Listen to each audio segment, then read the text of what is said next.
నమస్కారం friends, welcome to మంచి మార్గం ఛానల్. మంచి మార్గం ఛానల్ ఎప్పుడు ఓవర్ యాక్షన్ లేకుండా మీకు అడ్వాన్స్డ్ సమాచారం ఇస్తూనే ఉంటుంది. నేను పొద్దున్నే ఈ టీవీ5లో సంతోషకరమైన వార్త విన్నాను.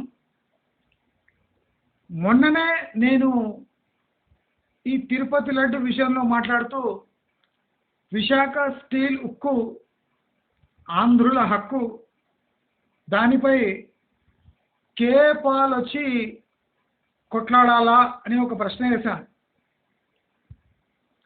జస్ట్ మొన్నటి వీడియోలో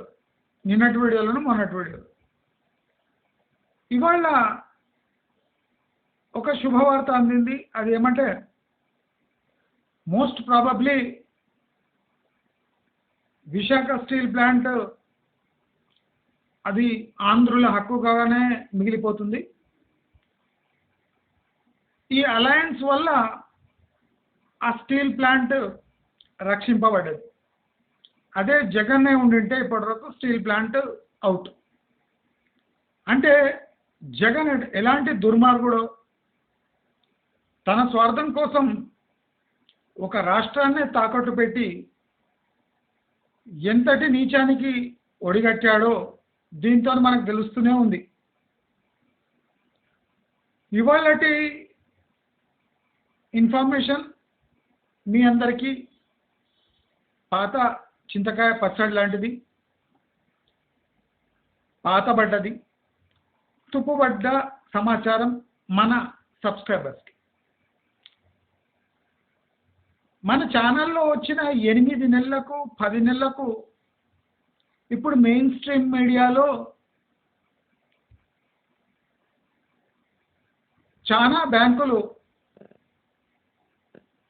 ఇప్పుడు హైదరాబాద్ చుట్టుముట్టు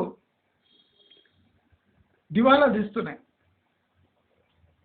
అంటే దాని అర్థం ఏమంటే పబ్లిక్ సెక్టర్ బ్యాంక్స్ కూడా ఒక రీజనల్ బ్యాంక్ లాగా లాస్కు లోనవుతున్నాయి. రియల్ ఎస్టేట్కి బ్యాంకుకి చాలా దుర్మార్గమైన సంబంధాలు ఉన్నాయి.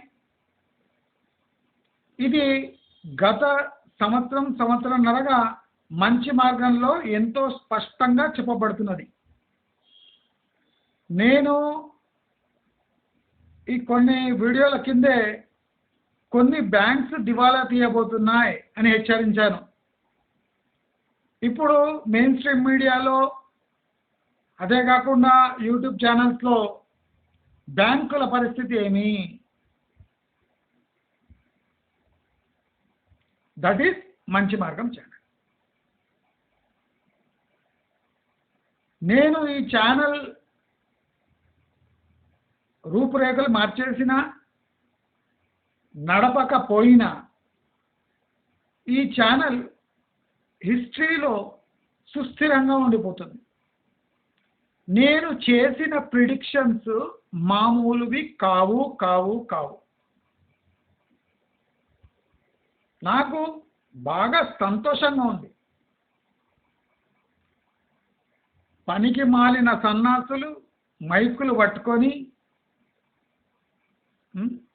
ఊరూరు తిరిగి సంపాదించలేకపోయిన ఇన్ఫర్మేషను నేను కూర్చున్నక్కడే సంపాదించాను.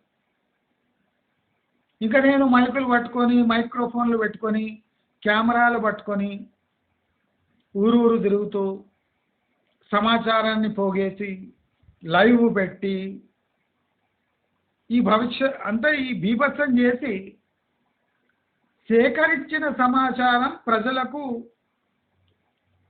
ఉపయోగపడకపోతే లాభమేమి?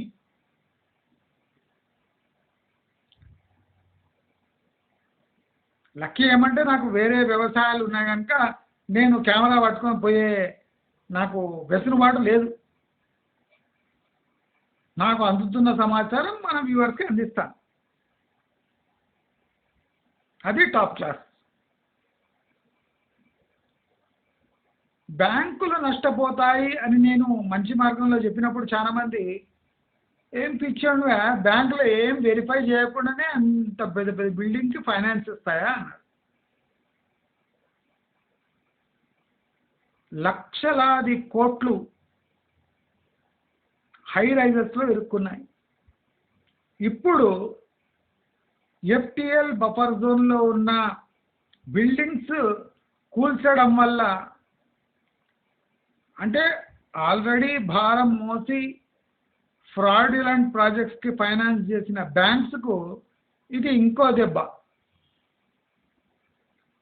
ఇప్పుడు బ్యాంక్స్ రికవర్ చేసే పొజిషన్లో లేవు.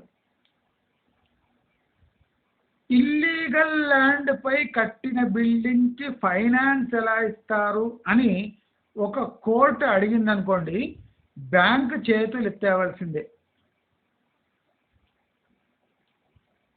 అర్థమైందా? When the land itself is an illegal or a government property, how can you allocate a loan amount to a person, individual, private individual, without verifying the land details and the property details? అని ఒక్క question court అడిగిందంటే వీళ్ళకు జవాబు లేదు. చాలా మంది ఇది bank default లేదా bank అన్యాయాలకు గురైంది అని ప్రొజెక్ట్ చేయడానికి ట్రై చేస్తున్నారు. సారీ అండి, అవన్నీ కుదరదు. ఇప్పుడు బ్యాంక్స్ ఆర్ ద కల్ప్రిట్స్. నేను చెప్పిన banks are hand in glove with the real estate mafia and BRS government. ఆ టైంలోనే అంత గట్టిగా అంత ఖచ్చితంగా చెప్పినా లేదా కమెంట్ బాక్స్లో పెట్టండి.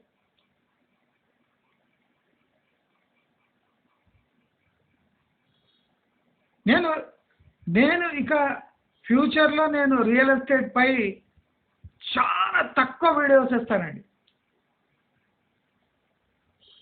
బై రియల్ ఎస్టేట్ జనరల్గా చెప్తాను, కానీ నేను రియల్ ఎస్టేట్ పై ఫోకస్ మొత్తంగా, అంటే ఆల్మోస్ట్ ఆల్ తీసేయబోతున్నా. నాకు అంత అసహ్యం అనిపిస్తుంది. నేను సంవత్సరం వెనక వేసిన వీడియోస్ చూసుకోండి, సంవత్సరం పైనే. నేను ఈ రోజు ఏం జరుగుతుందో ఆ రోజే చెప్పేసిన క్లియర్ కట్గా, ఏమాత్రం జంకకుండా. మీరంతా ఉల్టా పుల్టా కమెంట్లు పెట్టినా దాన్ని సమర్థించుకున్నా. బ్యాంకులో కూడా they are hand in glove with authorities and builders and financed bridge loans కూడా ఇచ్చారు. బిల్డింగ్ ఫైనాన్స్ కాదు, bridge loans, project extension loans ఇచ్చిండ్రు, మార్టిగేజెస్ ఇచ్చిండ్రు, ఇంకా పెద్ద కథ ఉంది. ఇప్పుడు ఇది ఏమవుతుంది తెలుసా? ఇప్పుడు Hyderabad one of the fastest growing cities అని చెప్పిన కదా. ఇప్పుడు Hyderabad will the most slowest growing cities in entire Asia. Total ఏషియాలో చిన్న చిన్న టౌన్లు పెరిగినంత స్పీడ్కి కూడా హైదరాబాద్ పెరగదు. ఎట్లుంది దెబ్బ? ఇది ఆషామాషి ఛానల్ కాదు, దమ్మున్న ఛానల్, దమ్ము లేపే ఛానల్.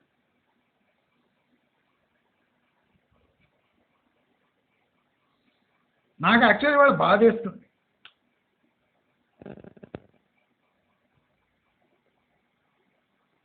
నా వర్త్ ప్రపంచానికి తెలియదు.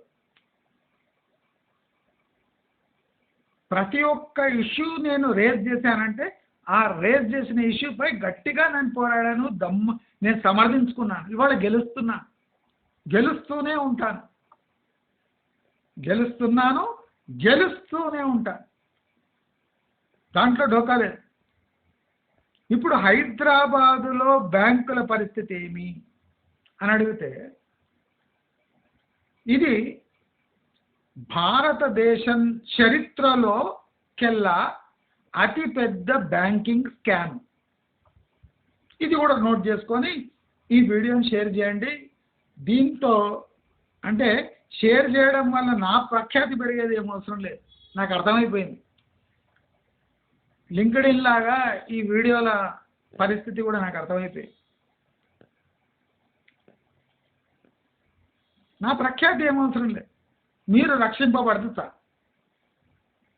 నేను చెప్పిన బ్యాంక్స్ లోన్ ఇచ్చినా తీసుకోకండి అని చెప్పినా, ఎన్ని వీడియోస్ ఉన్నాయి చూడండి. బ్యాంక్స్ లోన్ ఇచ్చినా మీరు ఇప్పుడు తీసుకోబోకండి. హోమ్ లోన్స్ ఇస్తే బ్యాంకులకు ఎంత లాభం కూడా చెప్పినానండి. దొంగ నా కొడుకులు బ్యాంక్స్ అమాయక ప్రజలను ట్రాప్ చేసి ఫ్రాడ్యులెంట్ ప్రాజెక్ట్స్ అమాయకులకు అంటగట్టి ప్రతి నెల ఈఎంఐ గుంజే స్కామ్ చేసినాయి. స్కామ్ ఇది హోమ్ లోన్స్ కాదండి, ఇది దిస్ ఇస్ ఎ స్కామ్. ఇది స్కామ్ అని కొన్ని రోజుల్లో మీకు టోటల్ మీడియాలో ఎలా బయటపడుతుంది చూడండి. నేను కొన్ని రోజుల క్రితం కొన్ని బ్యాంక్స్ దివాలా తీయబోతున్నాయి, రీజనల్ బ్రాంచెస్ దివాలా తీస్తే ఓవరాల్ టోటల్ ఇండియాలో ఉన్న బ్యాంక్ బ్యాలెన్స్ షీట్ మొత్తం ఎఫెక్ట్ అవుతుంది.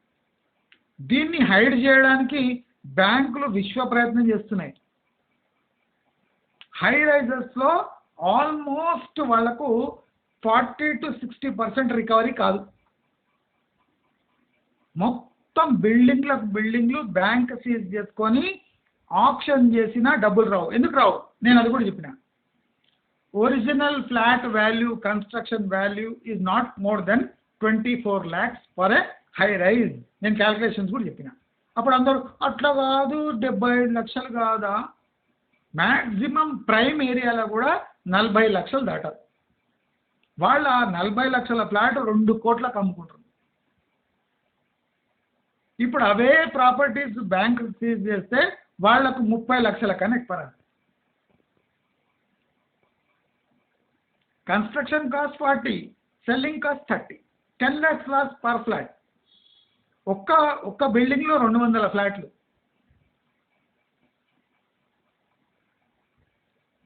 అది ఆక్షన్లో పోవాలి బ్యాంక్స్కి. బ్యాంక్ సీజ్ చేసుకున్న ప్రాపర్టీస్ యాక్షన్లో పోతే అప్పుడు వీళ్లకు ముక్తి. కొన్ని ప్రాపర్టీస్ నేను చెప్పిన కదా, ఎల్ఆర్ఎస్ కింద రెగ్యులరైజేషన్ చేసుకొని అక్కడ ఒక 30 అంతస్తులు కట్టిండ్రు. అది బ్యాంక్ ఎట్లా సీజ్ చేసుకుంటుంది? చేసుకోలేదు. లోను ఇచ్చేసిండ్రు, ఈఎంఐ కట్టాడు. వాడు ఏం పిక్కుంటావు అంటాడు, తీసుకో బిల్డింగ్ తీసుకో అంటాడు. ఇది ఇల్లీగల్ బిల్డింగ్ అంటే ఎందుకు శాంక్షన్ చేసినా అడుగుతాడు. సింపుల్. ఈ స్కామ్ ఎట్లా జరిగింది తెలుసా మీకు? ఈ scam banks are desperate to give home loans. ఈ హోమ్ లోన్స్ అంటే ఈ టోటల్ రియల్ ఎస్టేట్ సిస్టమ్ని ఎట్లా తయారు చేసిందంటే, మేము 3 ఇంతలు ప్రాఫిట్ తీసుకుంటాము, మీరు 20 ఏండ్లలో దానికి 100%. అంటే మేము 40 లక్షల ప్రాపర్టీ 2 కోట్లకు అమ్ముతాము, ఆ 2 కోట్ల ప్రాపర్టీ మీరు ఫైనాన్స్ చేస్తే మీకు 4 కోట్లు వస్తాయి. అంటే 40 లక్షల ప్రాపర్టీకి 4 కోట్లు వస్తాయి. 10 ఇంత బ్యాంకులను గుడి కొట్టించింది. Even top management of banks ఈ హౌసింగ్ లోన్ స్కామ్లో ఇన్వాల్వ్ అయి ఉన్నారు. వాళ్ళకి తెలుసు original rate of flat is 25 to 40 lakhs అని. మరి 2 crores పే స్లిప్ పట్టుకొని లోన్ ఎట్లా ఇస్తారు? వీళ్ళ ఆశయం అంటే ఆ 25-40 lakhs ఫ్లాట్ 2 crores ఫైనాన్స్ చేస్తే 20 yearsకి అది మనకు ఆల్మోస్ట్ ఆల్ డబల్ ఇల్లు ఇస్తాయి. 4 కోట్ల ఈఎంఐకి ఆశపడ్డారు. 40 లక్షల ఫ్లాట్కు 4 కోట్ల ఈఎంఐ వస్తుందని ఆశపడి అసలుకే ఎసురు పట్టేసి. సరే, ఆ స్కామ్ అట్లా నడుస్తూనే ఉంది. ఆ స్కామ్ని మనం వెలికి తీసేది చాలా కష్టం. Unless there is a problem of repayment from the builder దగ్గర బ్లాక్ మనీ ఉంది. ఆయన కొద్ది వచ్చి మేనేజ్ చేస్తున్నాడు. ఇప్పుడు ఫ్లాట్లు అమ్మడిపోతలేవు టోటల్ హైరైజెస్లో. ఇప్పుడు ఏం చేస్తాడు బిల్డర్? ఎట్లా చేస్తాడు? బ్లాక్ మనీతో తీరుస్తున్నాడు.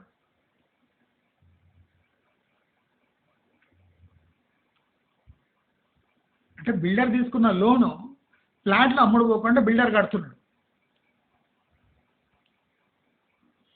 ఇదో పెద్ద స్కామ్, ఇదో పెద్ద స్కామ్.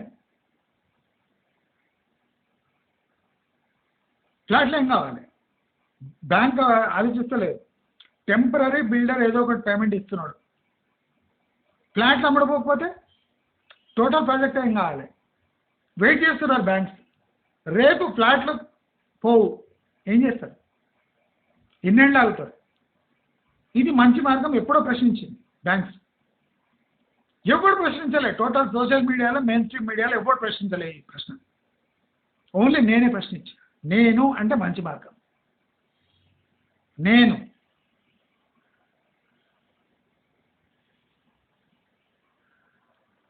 ప్రాజెక్ట్స్ చెక్ చేయకుండానే ఇస్తుందా బ్యాంక్స్? ఏం మాట్లాడుతున్నారు? అరే లుచ్చేగాళ్ళారా, మీ బ్రెయిన్లే అంత. చాలా మంది నన్ను విమర్శించినప్పుడు, మీ బ్రెయిన్లు పనికిరావురా, చిల్లర బ్రెయిన్లు అవి. ఇక నా ఛానళ్ళలో 30% మంది రియల్ ఎస్టేట్ వాళ్ళే ఉన్నారు. వాళ్ళకి ఈ లాజిక్ ఎక్కడ అర్థమవుతుంది? చదువురాని చవట దద్దమ్మలు వాడు.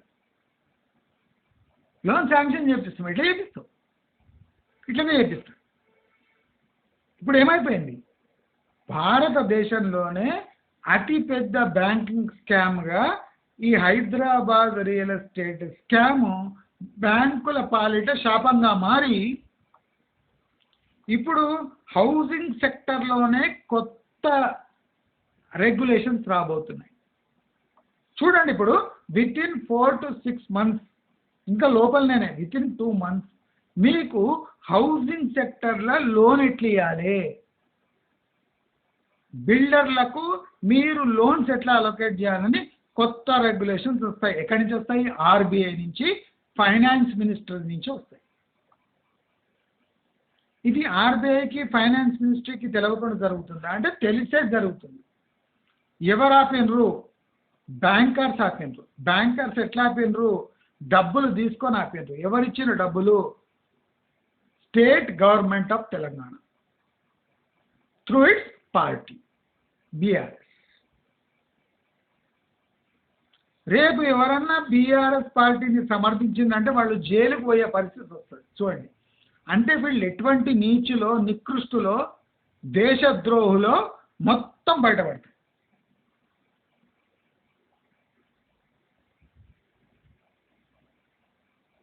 చూస్తూ ఉండండి. ఇది జరగకపోతే నేను ఆల్రెడీ మంచి మార్గాన్ని నేను కుదిస్తున్నా, నేను టోటల్గా బంద్ చేసుకుంటా. మంచి మార్గాన్ని బంద్ చేసి పారేస్తా. పీడ విరగడైతే ఇప్పుడు వేస్తున్నాయి సోషల్ మీడియాలో మెయిన్ స్ట్రీమ్ మాట. బ్యాంకుల పరిస్థితి ఏమి? ఇంకా ఎక్కడ వాళ్ళు హై రైజ్ బ్యాంకుల పరిస్థితి ఇంకా వాళ్ళకి తెలియదు, సోయి లేదు కొడుకులకు. ఎఫ్టీఎల్ బఫర్ జోన్లో ఇప్పుడు ఇళ్ళు కూలుస్తుంటే బ్యాంకుల పరిస్థితి ఏమి అంటున్నాయి.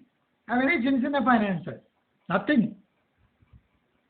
ఒక్కొక్క ప్రాజెక్టు 1500 కోట్లు, 2000 కోట్ల ప్రాజెక్టులు శాంక్షన్ చేసి లోన్స్. ఇప్పుడు వాళ్ళు కట్టలేరు, అట్టర్ ఫ్లాప్ అయిపోతుంది టోటల్ రియల్ ఎస్టేట్. ఒక్కొక్క ప్రాజెక్టు 1500 కోట్లు, బ్యాంకులకు ఎంత పెద్ద బొక్క పడుతుంది. ఇప్పుడు FTL buffer zone financing nothing అది. ఇప్పుడు ఆ బుక్స్ లైన్ తీసేసిన బ్యాంకులు కొద్దిగా షేక్ అయితే అంతే. దాంట్లో కొన్ని పర్సనల్ లోన్స్ ఉంటాయి. ఈ ఎఫ్టీఎల్ బఫర్ జోన్లో పోయిన ప్రాపర్టీస్ సొంత డబ్బులు ఉంటాయి, కొన్ని ప్రైవేట్ ఫైనాన్స్ ఉంటాయి, కొన్ని పర్సనల్ లోన్స్ ఉంటాయి. అంటే అన్నీ మిక్స్ ఉంటాయి. ఇక్కడ ప్యూర్ హౌసింగ్ లోన్స్ ఉండవు ఈ ఎఫ్టీఎల్ బఫర్ జోన్లో. బ్యాంక్ శాంక్షన్డ్ బిల్డింగ్స్ చాలా తక్కువ ఉంటాయి ఎఫ్టీఎల్ బఫర్ జోన్. కావాలని గగ్గోలు, అస్సలు గగ్గోలు ఎక్కడ పెట్టాలంటే హై రైజర్స్కి ఫైనాన్స్ ఇచ్చిన బ్యాంక్స్ ఇంకా ఇంకా కోలుకోలేని దెబ్బ కొడుతున్నాయి. అదే హైలైట్ చేస్తలేరండి. ఇప్పుడు చూడండి, ఎఫ్టీఎల్ బఫర్ జోన్లో బ్యాంకులకు హైడ్రా సూచనలు ఎందుకు ఇవ్వద్దు? దొంగనా కొడుకులు డబ్బులు తిని ఎఫ్టీఎల్ బఫర్ జోన్లో ఉన్న బిల్డింగ్లకు కూడా లోన్స్ ఇచ్చిండ్రు. మార్టిగేజ్ ఉన్నాయి కొన్ని ప్రాపర్టీస్. ఇంత క్రైమ్ చూడండి.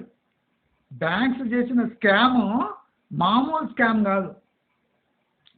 పై అథారిటీస్ డబ్బులు తిన్నారు, మేనేజర్ లెవెల్లో అందరూ డబ్బులు తినే ఫైనాన్స్ ఇచ్చారు. అందరూ డబ్బులు తిన్నారు, ఫైనాన్స్ ఇచ్చారు.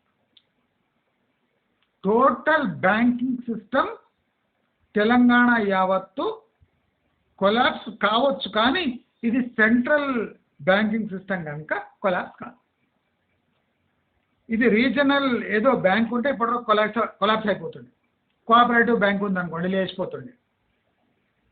ఈ బ్యాంకులు పెద్ద పెద్ద బ్యాంకులు కాబట్టి బ్యాలెన్స్ షీట్లో అడ్జస్ట్ చేసుకొని టోటల్ లాస్గా చూపించే అవకాశాలు ఉన్నాయి.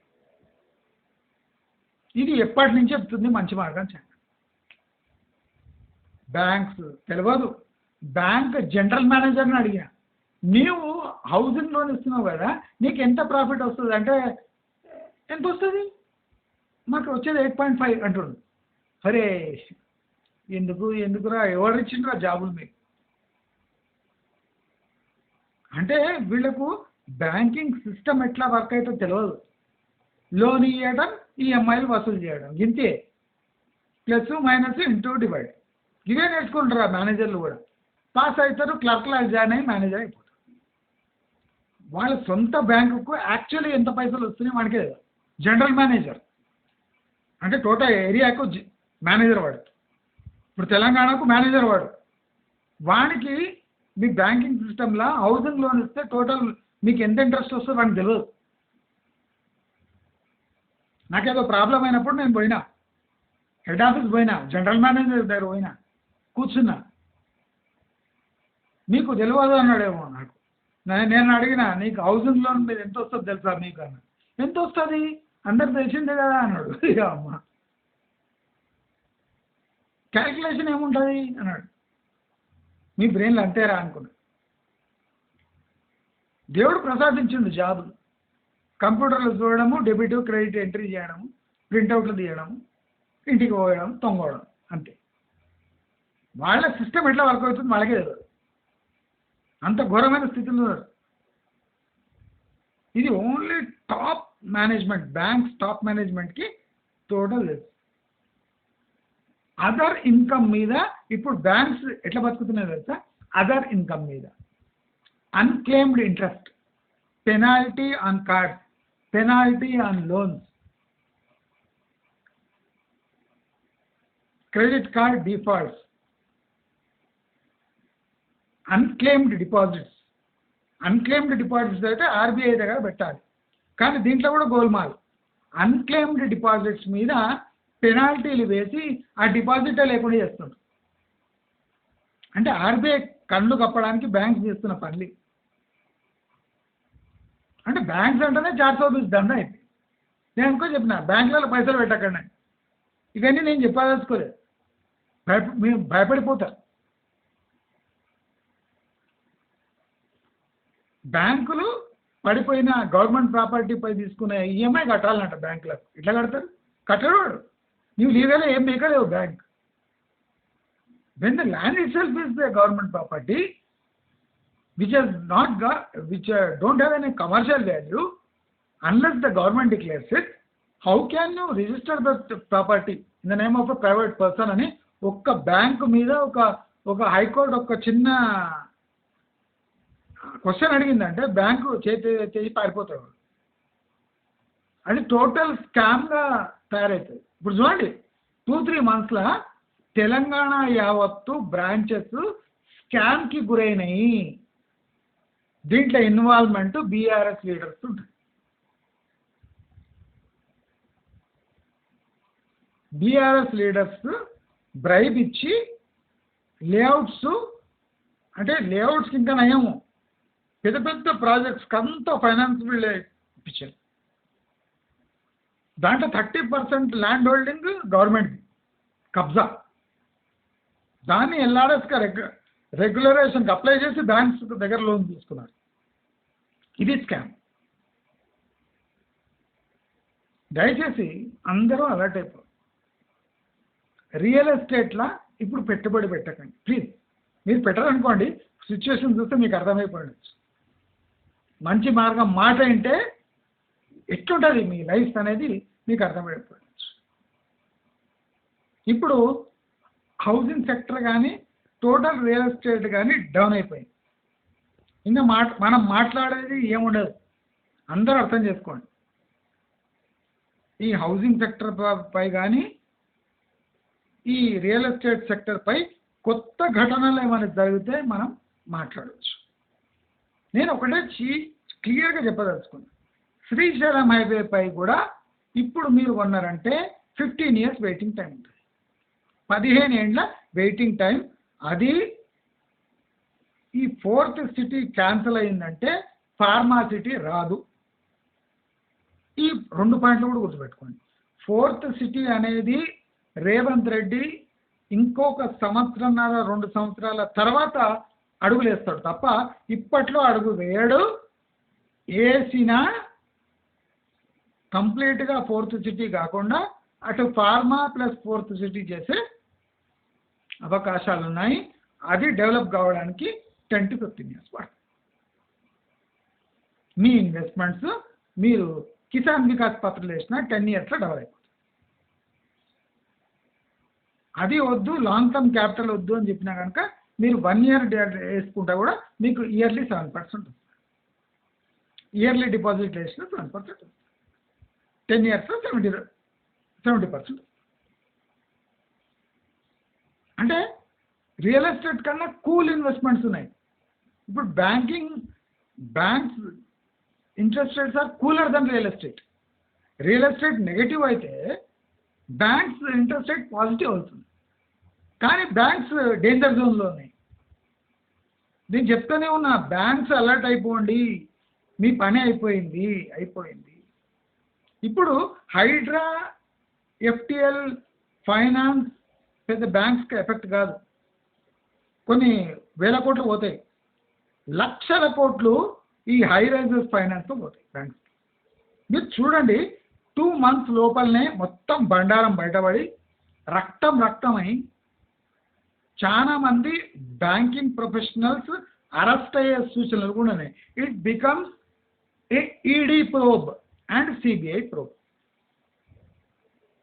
ఇప్పుడు బ్యాంక్ లోకల్ అంటే ఈ తెలంగాణలో ఏ పబ్లిక్ సెక్టర్ ప్రైవేట్ బ్యాంక్స్ ఉన్నాయి, అందరూ షేక్ కావాల్సిందే. కబ్జా properties, government properties, FTL zones అంటే LRS అప్లై చేసుకొని లోన్స్ తీసుకొని స్కామ్కి పాల్పడినరు అని బ్యాంక్స్ సీనియర్ పర్సనల్ని కూడా అరెస్ట్ చేసే ఛాన్సెస్ ఉన్నాయి. టోటల్ బ్యాంకింగ్ సిస్టమ్ వణికిపోతుంది. 2-3 monthsలో కొత్త బ్యాంకింగ్ లోన్స్ ఎలా ఇవ్వాలి, హౌసింగ్ లోన్స్, ప్రాజెక్ట్ లోన్స్ ఎలా ఇవ్వాలి అని కొత్త గైడ్ లైన్స్ రిలీజ్ కావడానికి కసరత్తు జరుగుతుంది. అంటే ఇప్పుడు ఇచ్చిన లోన్స్కు అంటే దాన్ని తిప్పి కొడతారు, అప్పుడు లోన్స్ తీసుకున్న వాళ్ళు వణికిపోతారు. ఇలా జరుగుతుందా లేదా మీరే చూడండి. మంచి మార్గం దమ్మున్న ఛానల్, దొమ్ము లేపే ఛానల్. ఇది మామూలు ఛానల్ కాదు. పండగ చేసుకోండి. దివాళీ టైంలో మీరు ప్రశాంతంగా పండుగ చేసే అవకాశం మంచి మార్గం ఛానల్ చూసిన వాళ్ళకే దక్కుతుంది. ఎందుకంటే మీకేం సర్ప్రైజెస్ ఏం కాదు. ఇది పాత న్యూస్, అవునా కాదు? వేరే వాళ్ళకి కొత్త న్యూస్, బ్రేకింగ్ న్యూస్. మనకు బ్రేకింగ్ కాదు, బేక్డ్ న్యూస్, పాతది, ఆల్రెడీ బేక్డ్. మనం ఆల్రెడీ రొట్టె కలిసేసాం. ఇప్పుడు ఇంకా వీళ్ళు పిండి తడుపుతున్నారు, తడిపి చపాతీలు తయారు చేస్తారు. మనం ఎప్పుడో రొట్టె చేసుకొని తినేసాం, ఎంజాయ్ చేసేస్తాం. ఈ న్యూస్ని ఎంజాయ్ చేస్తాం, ఎప్పుడో చేస్తూనే ఉన్నాం. దట్ ఈస్ మంచి మార్గం ఛానల్. ఇప్పుడు చూడండి, 2 months 3 months మీకు బ్రహ్మాండమైన న్యూస్ వస్తాయి, అరెస్ట్ న్యూస్లు కూడా వస్తాయి. ఇది పెద్ద ఈడీ CBI స్కామ్ అవుతుంది చూడండి. అంటే టోటల్ ఇండియాలోనే అతి పెద్ద హౌసింగ్ స్కామ్ కింద ఇది నమోదవుతుంది. దీంట్లో ఆటంకం కలుగుతుంది అంటే BJP వాళ్ళు ఆటంకం కలిగిస్తే కలుగుతుంది. లేకపోతే డైరెక్ట్ స్కామ్. ఈ స్కామ్ని ఎవడన్నా బయట పెట్టలేదంటే వాడు అంటే దేశద్రోహి, ప్రజాద్రోహి.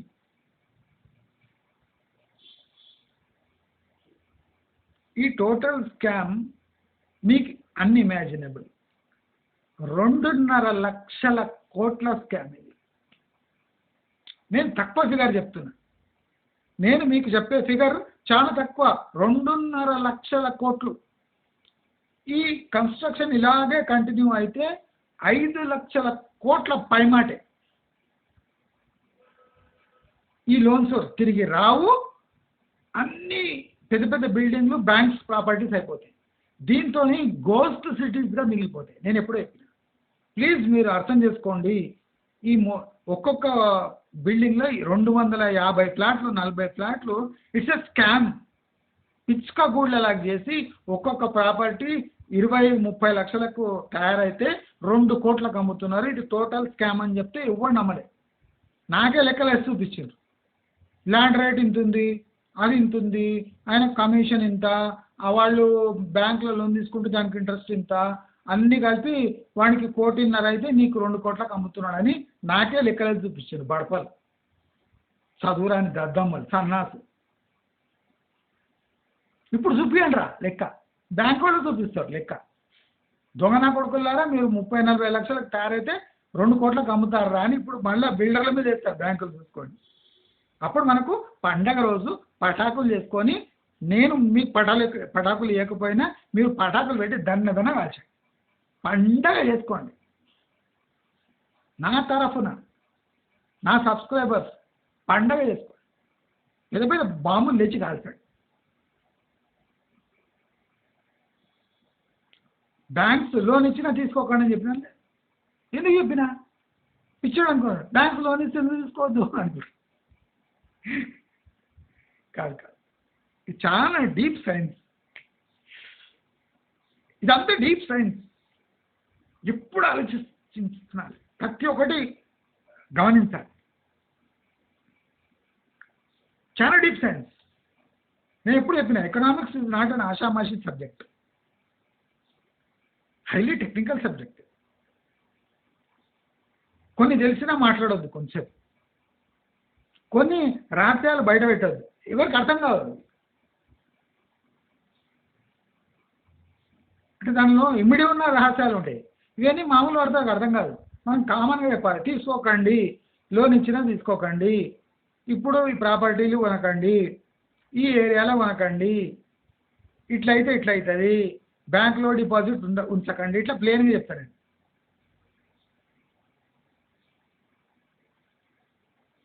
నేను డీప్గా చెప్పినా అనుకోండి, ఇది పెద్ద స్కామ్ అనిపిస్తుంది. మీకు ప్యానిక్ స్టార్ట్ అవుతుంది. ప్యానిక్ వద్దండి, స్మూత్గా జరిగిపోండి. మంచి మార్గం వాళ్ళకు ఇది ఒక అడ్వాంటేజ్. నేను ఒక బతికి నేను ఒక మంచి పని చేసి పోతున్నాను, తృప్తి ఉంది నాకు. ఎస్,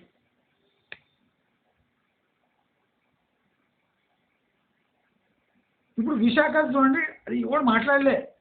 సడన్గా నాకు ఎందుకో మొన్న రాత్రి నాకు గుర్తుకొచ్చింది. అందుకోసం నేను తిరుపతి లడ్డు వీడియోలో వేసిన, పాలు కావాలన్నా విశాఖపట్నం స్టీల్ ప్లాంట్ అనగానే వాళ్ళ స్టీల్ ప్లాంట్ వస్తూనే ఉంది చూడండి, ನೀವು టీవీ5లో చూడండి వస్తుంది.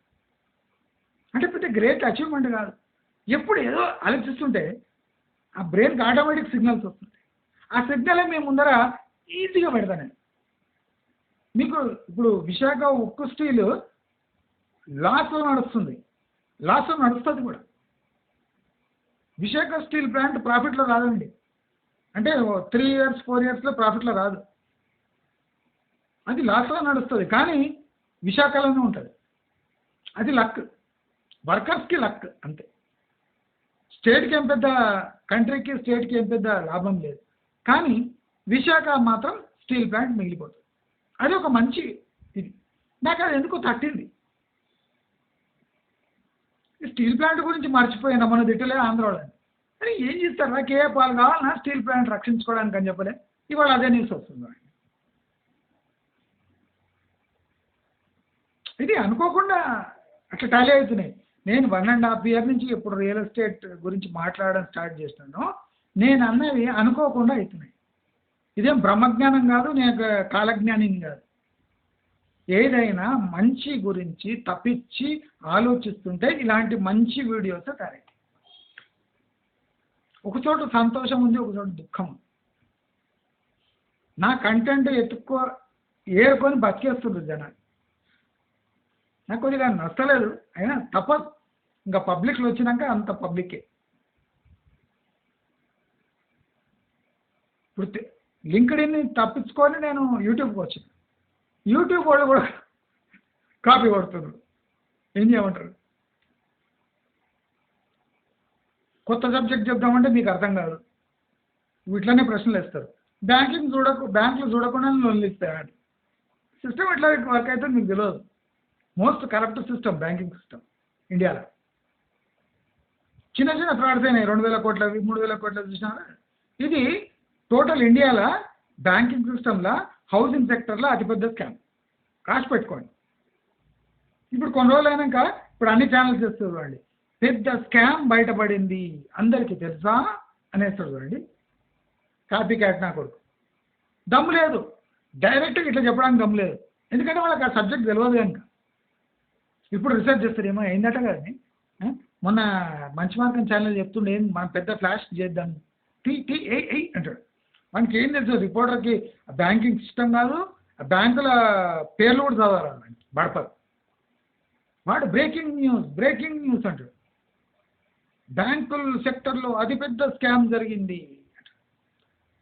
ఆ సెక్టర్ స్కామ్ జరుగుతుంది అని చెప్తుంటే అప్పుడే కేటీఆర్ ఫోన్ చేసి నీ పైసలు ఇస్తా కొద్దిగా చెప్పకు నువ్వు అంటారు. అప్పుడే మానేస్తారు వాడు. మీరు రాసి పెట్టుకోండి. ఇప్పుడు చూడండి, మీరు 1.5 week కొద్దిగా 1 week కూడా అవసరం లేదు. మీరు చూడండి, ఇప్పుడు నా వీడియో లాంచ్ అవుతుంది కదా, ఆయనతో చూడండి, హౌసింగ్ సెక్టర్లో పెద్ద స్కామ్. ఈ ఆర్టీవీ, బిగ్ టీవీ ఇవన్నీ ఏర్పంటాయి చూడండి, బిచ్చప్ channel. HM TV ultimate copy. HM TV మీరు చూడండి, హెచ్ఎం టీవీలో నేను ఇక్కడ చెప్తే నెక్స్ట్ డే వాడికి ఆపుతాడు. బిచ్చపోళ్ళు మరి స్టఫ్ లేదు. జర్నలిజం అంట. ఏం జర్నలిజం? నేను కదలకుండా చేస్తున్నా ఇదంతా. నేను ఏం కదలతలేను. మైకులు పట్టుకొని ఆ వాణి వీడి పెడతలేను. నేను అలోగా చెప్తున్నా. అదే జరుగుతున్నాయి. నేనేం చేయాలి?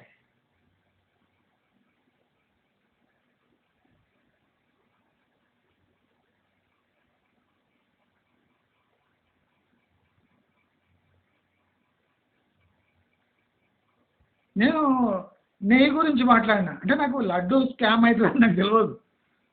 నాకు లడ్డు ఇట్లా కల్తీ అవుతుందని తెలియదు తిరుపతిలో. నేను నెయ్యి గురించి మాట్లాడిన సెకండే తిరుపతి స్కామ్ బయటపడ్డాడు. నాకు తిరుమలలో లడ్డూలో ఇట్లా మిక్స్ అయిందని నాకు అసలు ఐడియానే లేదు. నేను ఏ ఘీ బాగుంటుందని బాగా రీసెర్చ్ చేసి మీకు ఆ మోడల్ ఘీ డబ్బా కూడా చూపించినాడు. Second day scam out. నాకు ఇదే కిక్కిస్తుంది. నాకు ఏ తాగే తినే అలవాట్లు లేవు, కానీ ఈ సంతోషం చూడండి ఎట్లుంటుంది. నేను I'm really thankful to all the viewers. మీరు ఇన్నాళ్ళు నా ఛానల్ని నిలబెట్టినందుకు అందరికీ థ్యాంక్స్. నేను ఆల్రెడీ చెప్పిన నాకు రియల్ ఎస్టేట్ గురించి 5% తెలుసు, అంతే తెలుసు. నాకు దానికన్నా ఎక్కువ తెలియదండి. చాలా తెలియదు నాకు రియల్ ఎస్టేట్ గురించి. కానీ ఈ 5% నాలెడ్జ్ని మీరు ఇంత బాగా ఆదరించినందుకు నాకు చాలా సంతోషంగా ఉంది. కానీ మీరందరూ గమనించాలి ఏమంటే, స్కామ్స్ బయటపడతాయి. ఇప్పటి నుంచి స్కామ్స్ బయటపడతాయి.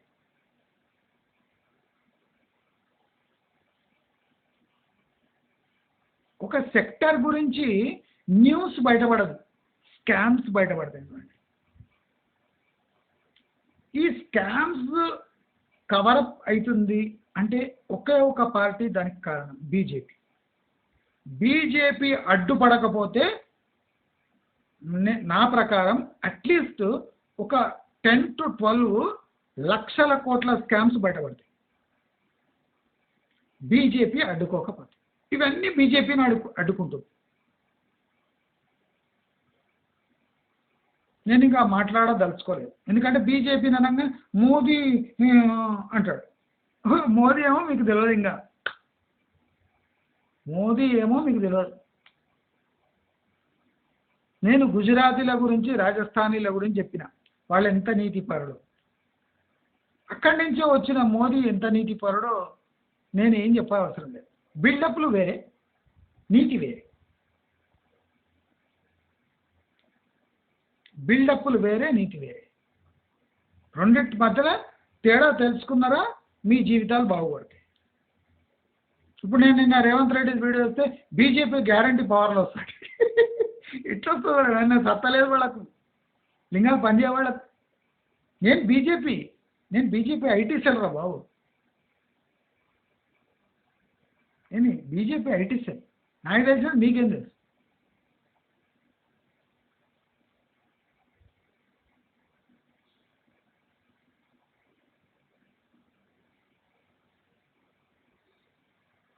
నేను ఏబీవీపీలో కూడా గట్టిగా పనిచేసిన.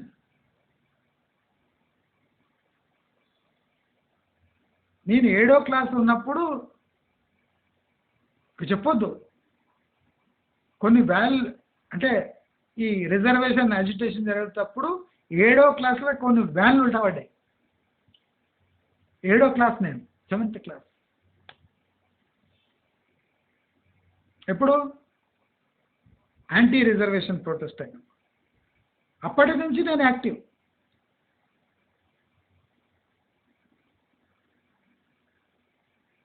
అప్పటి నుంచి యాక్టివ్, యాంటీ రిజర్వేషన్ ఆ కాలం నుంచి, విపిఎస్ సింగ్ టైంలో నుంచి నేను యాక్టివ్.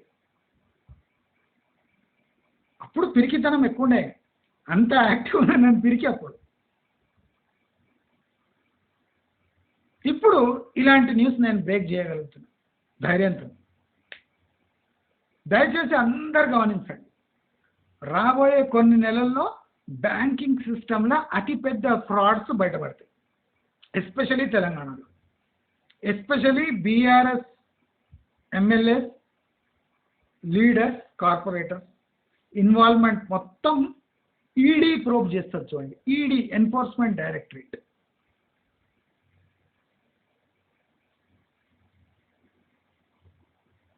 నేను లెటర్ రాయొచ్చు, కానీ పట్టించుకోదు. అందుకోసం నేను ఆ బిగ్ బజార్ది కొద్దిగా ఇన్సిడెంట్ అయినప్పటి నుంచి నేను ఈ గవర్నమెంట్ ఏజెన్సీకి లెటర్స్ రాసిన పెద్ద ఎఫెక్ట్ కాదు. ఇప్పుడు అది పెద్ద స్కామ్, బిగ్ బజార్దే ఒక పెద్ద స్కామ్. 7,500 కోట్ల బకాయి, 7,500 crores.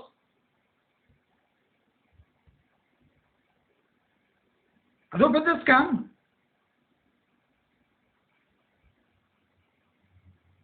అది 2 నంబర్ దందా అంటే నమ్మలేదు, అది స్కామ్ అంటే నేను చెప్పినా నమ్మలేదు. ఇప్పుడు అది పెద్ద స్కామ్. బిగ్ బజార్ రీటైల్ సెక్టర్లో అతిపెద్ద స్కామ్ అది బిగ్ బజార్.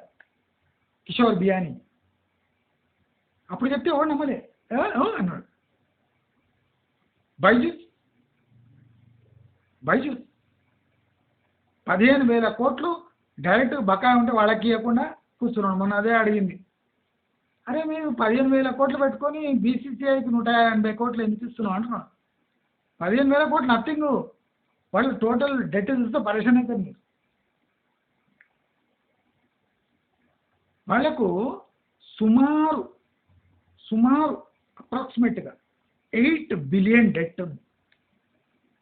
దాంట్లో ఇదంతా illegal, black money white, white money black, foreign exchange. అసలు ఈడీ ప్రోబ్ అవుతుంది చూడండి బైజూస్లా. నేను ఎప్పుడే చెప్తున్నా, నోట్ చేసి పెట్టుకోండి. బైజూస్ మీద ఈడీ ప్రోబ్ అవుతుంది చూడండి. ఫారెన్ మనీ ఇండియాలో ప్రవేశించి ఎక్కడ పోయింది ఎవరికి అర్థమవుతలేదు. మొత్తం ఏజెన్సీస్ మొత్తం దాన్ని జల్లడబడుతున్నాయి. ఆ ఇన్ఫర్మేషన్ బయటికి వెళ్తలేదు. బైజూస్ 8 బిలియన్ ఫ్రాడ్ ఉంది. 8 బిలియన్. వాళ్ళు జీతాలు కూడా ఇవ్వలేకపోతున్నారు. వాళ్ళు అంటే దాన్ని లక్షల కోట్లు ఎక్కడ ఖర్చు పెట్టిందో తెలియకుండా ఫారిన్ ఎక్స్చేంజ్ వస్తుంది పోతుంది, లోకల్ మనీ పెట్టుబడి మొత్తం ఇది పెద్ద అంటే ఈ బ్యాంకింగ్ నథింగ్ ఫ్రాడ్లా అతిపెద్ద ఫ్రాడ్ బైజూస్. ఇప్పుడు కాకపోయినా స్లోగా మీకు చూడండి ఈడీ ప్రోబ్ అవుతుంది బైజూస్. ఇది మామూలుగా లక్షల కోట్లు మొత్తం ఫారిన్ ఎక్స్చేంజ్ ఫ్రాడ్ ఇదంతా.